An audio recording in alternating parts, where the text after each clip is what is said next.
Hello and welcome to this video on precipitation aimed at National 5 level chemistry, and this is to do with ionic chemistry, ionic compounds. So before we move on, what should you know about ionic compounds? First, metal compounds are usually made up of ions. That's particles where the number of protons is not the same as the number of electrons. And because the positive charges and the negative charges are not equal, ions are positively or negatively charged. If there's more protons than electrons, the ions will be positive.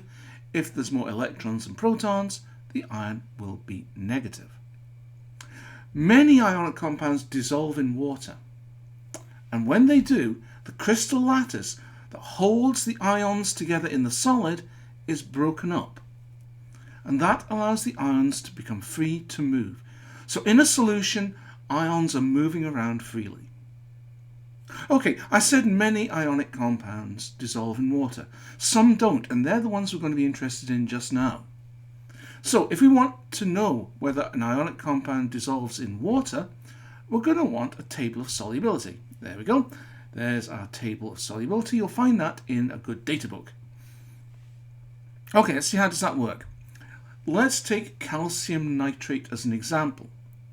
Okay, we want to know if calcium nitrate is soluble. Okay, on the left there's calcium, and across the top there's nitrate. Where do that row and column meet? There. VS. VS stands for very soluble. Calcium nitrate is very soluble in water. Okay, what about magnesium carbonate? Right, again, there's magnesium there on the left. There's carbonate at the top. Where do they meet? This time we've got an I. I stands for insoluble. Magnesium carbonate is insoluble in water.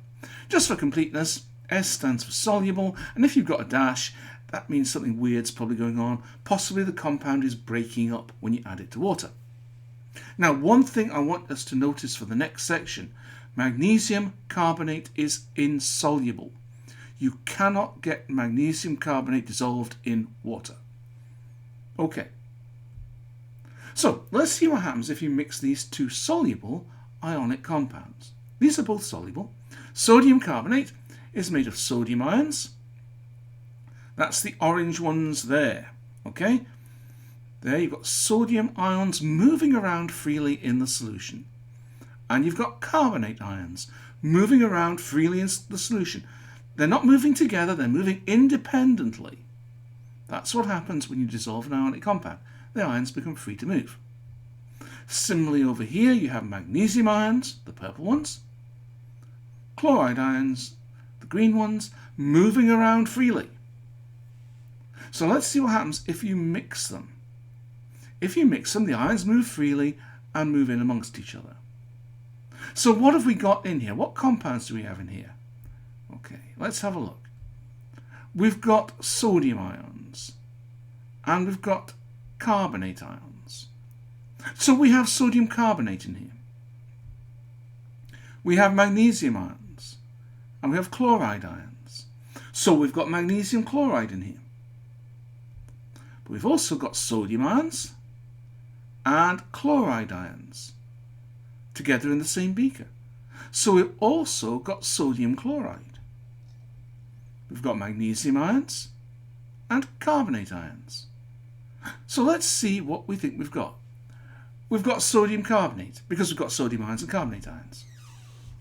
We've got magnesium chloride. We've got sodium chloride, sodium ions, chloride ions in solution, and we've got magnesium. That's a problem. Can't have that, because what we know about magnesium carbonate is that it's insoluble in water. We can't have that dissolved in water. We cannot have magnesium ions and carbonate ions moving around freely in water. So what's actually happening here? Let's consider sodium carbonate solution dissolved in water. There it is. It's colourless, and notice the AQ in the formula. That means dissolved in water. We bring in some magnesium chloride, again dissolved in water, and again a colourless solution. So what do we expect to get when we mix them together? Well, right enough, we've got carbonate ions. We've got magnesium ions. So we should expect to get magnesium carbonate, and we do, but it can't be dissolved in the water. So it appears as a white solid.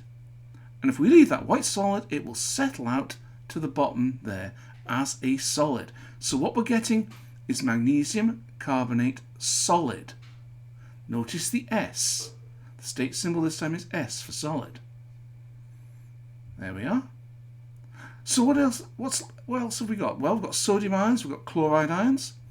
So what we've got still here dissolved in the water is sodium chloride.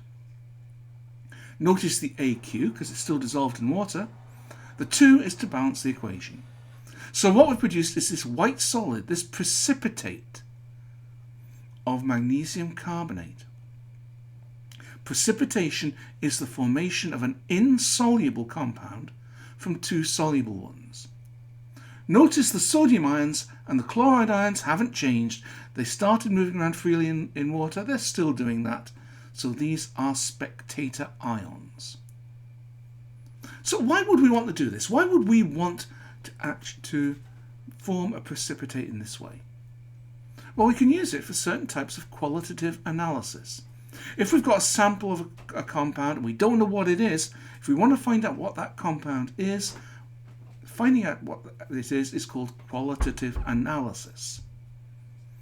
Okay, so let's suppose I've got a bottle of some compound dissolved in water, and some careless person's left the label off. So I don't know what's in there, but I suspect it might be a sulfate of some kind. And I'm going to test to find out if it is. Okay. It could be sodium sulfate, lithium sulfate, magnesium sulfate, whatever, dissolved in water. So I'm guessing it's some kind of sulfate. Okay, again we turn to our handy dandy solubility table and we look at our column of sulfates. Okay, most sulfates are soluble, okay, but barium sulfate is not. So if I can turn whatever's in that bottle into barium sulfate, that barium sulfate will be insoluble. So what could I add to what's in that bottle to produce barium sulfate? I'm going to want a soluble barium compound. And I'm going to use barium chloride. If I add barium chloride to a solution containing sulfate ions, I'll make barium sulfate, which will appear as a solid. So if I test my solution with barium chloride, it'll produce a precipitate. That is going to be my test for sulfate ions. Okay, so that is qualitative. Can we use this for quantitative analysis to find out how much of something we've got? Okay, let's have a look. Let's suppose I've got a bottle of calcium nitrate. I know it's calcium nitrate, but I don't know how concentrated it is. I don't know how much calcium nitrate is actually in there. So I want to know how concentrated that solution is. How am I going to do that? Again, let's go back to our solubility table. Okay, and I'm going to look for an insoluble calcium compound because I'm going to make a precipitate again. Let's take my calcium carbonate. Okay, so I want to make calcium carbonate. Now to do that, I'm going to need a soluble carbonate to add to my solution. Let's see. There we go. Sodium carbonate. So if I add sodium carbonate to calcium nitrate, I will get a precipitate of calcium carbonate. Okay, so how do we actually do this? Let's get a beaker and we'll take some of our calcium nitrate solution. Now we measure how much of that we've got. We measure the volume of that solution. Then we add our sodium carbonate. And we'll keep doing that until no more is produced. So we've added sodium carbonate until we get no more precipitate. Now we're going to filter that. Okay, there we go. And my calcium carbonate, my precipitate, is there in the filter paper, which I weighed before doing that. So I've filtered my mixture through a weighed filter paper, and I've left the calcium carbonate there in the filter paper. I'm now going to let that dry and weigh the filter paper again, because this will let me work out how much calcium carbonate is in that filter paper. Because if I take the dried filter paper and take away the weight of just the filter paper on its own, I'll get the mass of calcium carbonate. And we're pretty much home and dry now.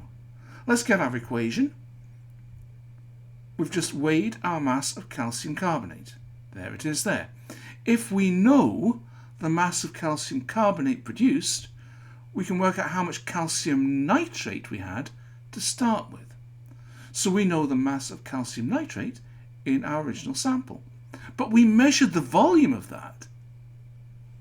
And if we know both the mass of the calcium nitrate and the volume of the solution we started with, we can work out the concentration.